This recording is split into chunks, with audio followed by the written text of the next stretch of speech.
Hold on, let's see. Oh, yay. Okay. Well, oh, wait. Can you see me? No, just your picture. Oh, wait, yeah, I can see Oh, you there we now. go. Okay. Oh, I think I figured it out. Okay, yay. Okay, thank you. Thanks. Um, all right. I must have, I don't know, I did something really weird. I guess earlier. So, okay, yay. All right.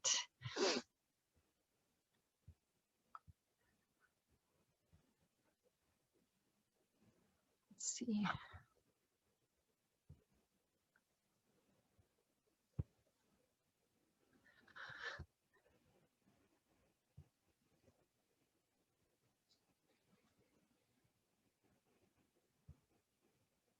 All right.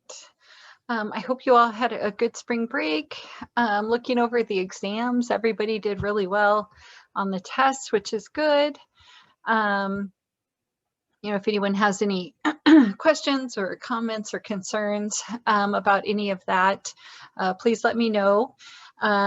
I also posted a discussion, an assignment, and I realize now, let me minimize this. I realize now that's the first time that we've had a discussion topic or a discussion assigned as an assignment.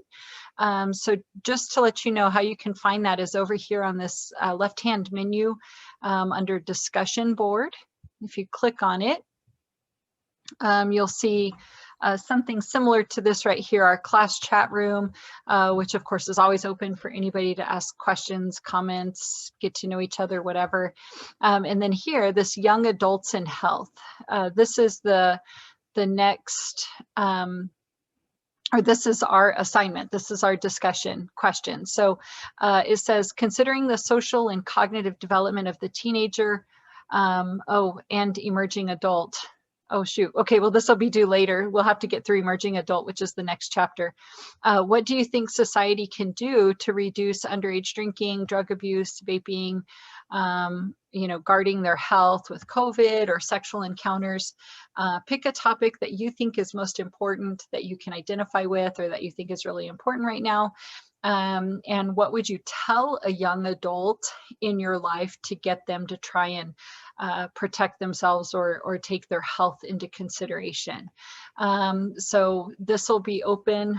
I just want you to start thinking about it as we cover the social emotional part of the teenager. And the next chapter, like I said, we'll go over the emerging adult.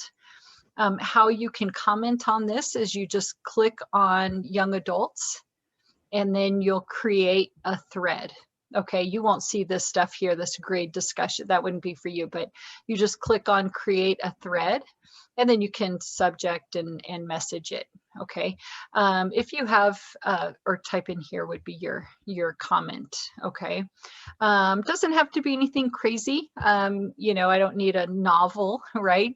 But just show that you had a clear thought, you put some work into it, you use some evidence from the book, right? Based on maybe under the influence of hormones, how teenagers can get very, have a strong sex drive. Their frontal lobes aren't quite developed yet, so they don't have good breaks, or they're not able to think through situations very well. So expecting a teenager to stop their makeout session to go get a condom is probably asking quite a bit of a teenager for them to be able to put all of that together and do that. So there would be an example of mine, right? Getting teenagers to practice safe sex would be probably pretty difficult. Let's see how I could do that. I don't know, through education, right? Kind of show them that the consequences of not using a condom could be. So there's an example of what a discussion comment could be. So a paragraph is plenty, as long as you, have a well thought out, comment. All right, so let's get into the adolescence, the cognitive and social or socio-emotional definition of adolescence. So this term adolescence was brought to you by G. Stanley Hall, and he said it was a time of storm and stress. And so if you think back to your teenage, adolescent years, maybe kind of your earlier ones, many of you are probably still teenagers. If you think back to your earlier years, was it a time of storm and stress? Storm meaning, kind of raging emotions, anger and aggression, and just kind of emotional moodiness, and stress. Was there a lot going on? Peer pressure, and the stress of growing up, and the stress of expectations, and the stress of trying to be the best version of you when all of this time is changing. So looking back on your teenage years, it could be considered a time of storm and stress. So this was technically considered a distinct stage, like it was marked. We have teenagers or adolescents. Really, once Roosevelt signed into a bill that kids would be going to high school. And that was a part of the relief of the Great Depression. So, a long time ago, early 1900s, you really had some people go to high school, but many people, after they finished 8th grade, they were just done. They were done with school. They started working, they got married, they started having kids. Maybe some of your grandparents or great-grandparents got married and started having kids at 14, 15 years of age. That is not uncommon for people way back in the early 1900s. Then the Great Depression came around, and the economy was just way too taxed and too stressed. So Roosevelt decided, well, if we can force these teenagers to go to school, go to high school, it'll give a few years for the economy to come back. All the dads that are looking for jobs, there's not too much of a demand. The supply would be there for their job seeking. And in a few years, our high schoolers would be more educated. So they'd be better skilled to enter the workforce anyways. So you can see here by the end of the 1930s, 3/4 of all teenagers were attending high school at that point. And when that happened, you have this distinct group of people that just a few years prior were already considered adults. So you have this kind of this population of people who are smart, they're educated, they're they have friends, they have social networks, they have cognitive abilities and cognitive skills that are so much better than say children. So it created a very unique scenario, and companies latched onto this and said, hey, we could market to them because they're all around each other and they can influence each other. So clothing and music and things like that really took off, and they kind of targeted teenagers. You had this is also the first time you started having the kids be more educated than the parents. And that started shifting a lot of kind of America, and eventually we'll get into the 60s and the 70s, where kids are even going to college. So they're much more educated than their parents, and you start getting the the music revolution, the sexual revolution, the sex, drugs, and rock and roll, and just how society changed at that point, all because of teenagers. So it's an interesting time. So we'll look at 3 people here, these 3 researchers or theorists that try and help us figure out the teenager and the teenage mind. Of course, we have Piaget, right? 2 new people that are going to be introduced to us are Kohlberg and Elkind. Okay. So Piaget, Piaget had 4 stages. The sensory motor, the pre-operational, concrete operational, and now we're at the formal operational. And this is his last stage for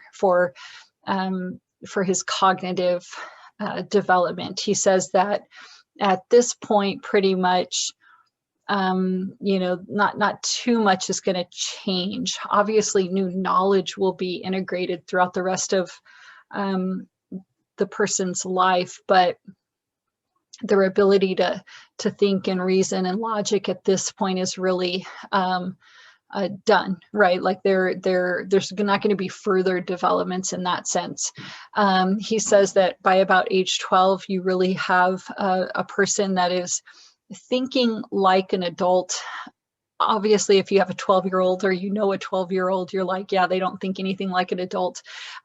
We don't mean necessarily the judgment and making good plans and all of that stuff that comes with your frontal lobe, but they can do math, they can reason, they can think logically about things, they can think abstractly, they can probably think hypothetically in certain situations. So really at that point, their cognitive abilities are set in stone. So with formal operations, the teenager can they can debate at this point. If they're really younger than this, sometimes it's hard for them to debate because they only see things very egocentrically. They only can fight for what they believe in. They have a hard time taking the perspective of someone else and being able to argue against themselves. They can articulate their thoughts and their wishes.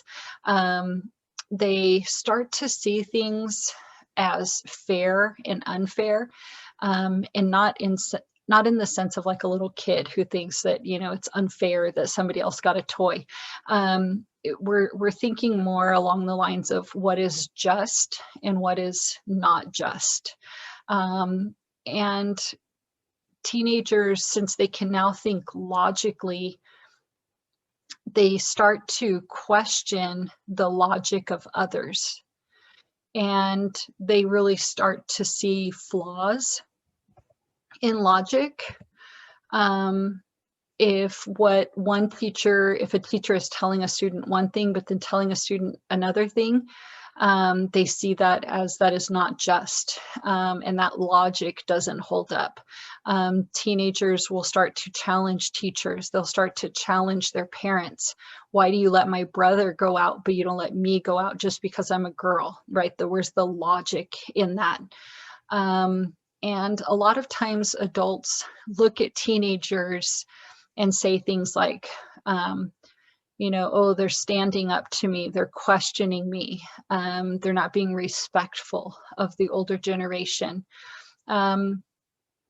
And what I have to say to that is largely it's just because these adults don't want to be challenged, and they don't like being challenged on their logic. And if a teenager is questioning their logic, then I guess an adult could see that as disrespectful.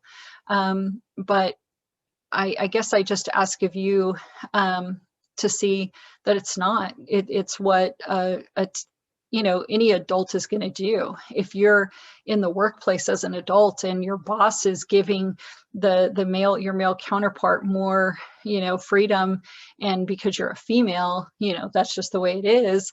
Well, that's not logical, and that's not just. So, teenagers are already starting to think about things like this. So being a parent who says, just because I said so, or because I'm the adult, logic like that is just not really going to hold up with a teenager. So that's where you kind of get that fighting with adults and teenagers. Kohlberg comes in, and he is a theorist of the development of our morals, or our moral judgment. And he says that we're capable of developing a moral code during adolescence. Some people, kind of argue that a moral code starts to develop earlier than that. But this is what he says. This is what he challenges. So he has 3 levels of moral reasoning. Okay, he's not very creative in his naming. He calls them the pre-conventional, the conventional, and then the post-conventional. So the pre-conventional level, he describes it as no internal moral sense. Let's see, what would be a pre-conventional? I think of them more like as children. These are your little kids who they only do something so they can avoid a punishment, or they do something just so they can get a reward. Okay, like Matthew right now would never go in and just clean up his room because it's the right thing to do. He's only going to clean up his room if I tell him if he cleans it up, I'll give him V-Bucks, or if he doesn't clean it up, then I'm going to go in with a trash bag and everything that's on the floor is getting thrown away. Those are the only 2 things that are going to motivate him to clean his room. He would never come in and just say, Mom, I clean my room because I know you work hard and it's the right thing to do. Okay, so you could argue that they don't have much of a moral sense, right? They're just doing it based on punishment and reward. The conventional level is kind of like, the way to think about it is that you follow the rule because it's the rule. Okay, you don't question the rule. You don't question why it's like that. You just do it because it's the rule. And here, where they say most adults are here, yeah, I think for the most part, I mean, most people follow the rule because it's the rule. But I'm going to argue this where it says rarely achieved at any age. I don't think that's necessarily true, and we'll talk about that in just a minute. But a lot of times, conventional level, we kind of think of these kids as your like tweens, your 11 and 12-year-olds, or possibly even a little bit younger, where like they just do it. If you ever noticed, you drop kids off at an elementary school and they just go inside, even if the parent drives away. They just walk inside and they just go to school because it's the right thing to do. You don't have very many elementary school kids who say, well, I don't have to go to school. If I stay home, or if I leave right now and run home, my mom will think I'm at school and my school will think I'm at home. Okay. You do start seeing that in middle school and high school, but it doesn't really dawn on the kid in elementary school, right? They just follow the rule. They don't run in the hallways because it's the rule. One time I was driving and Ava was like, when she was younger, she was like, what's the speed limit? And I knew she was looking at my odometer and she saw that I was going, kind of fast. And so she asked what the speed limit was. And, I don't know, I tell her whatever it was. And she was like, you're speeding. And it's like, well, yes, because we're late, right? For them, it's just, you don't speed, right? And for me, it's like, well, we're running late or whatever it may be, we might have to speed. The post-conventional level, this is like a higher level of morality where people of a group kind of have this shared where they agree on a certain moral code. Things like we put life above all else, that we value life. So I think one example here is, let's say, we had the zombie apocalypse, right? And everything was wiped out. Are we allowed to go in and go to the pharmacy and steal medication if your grandmother takes medication every day? Are you allowed to go in and steal water? And most people say, yeah, they agree with things like that because it's the life, right? Their life. We could get into some more complicated scenarios where it's not like a survival type situation, but we have this one here. It's called the Heinz dilemma. And so it's that a woman is near death from cancer. One drug might save her. The druggist or the pharmacist was charging 10 times what the drug cost for him to make. And the husband, Heinz, went to everybody he knew to borrow money, but he could only get about half of what the drug cost. So he asked the druggist or the pharmacist to sell it to him for cheaper. He's like, look, I'll give you this half, and I promise you I'll give you the other half later. But the pharmacist said no, shut his window. And so Heinz later that evening broke in and stole the medication.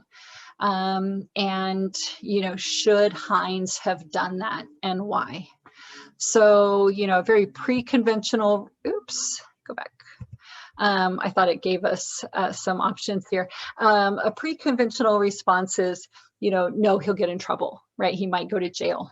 A conventional response is, I guess, more along the lines possibly of going to jail, that it's wrong to steal. You don't steal. And then a post-conventional response would be like, well, yes, because his wife, it's her life that matters.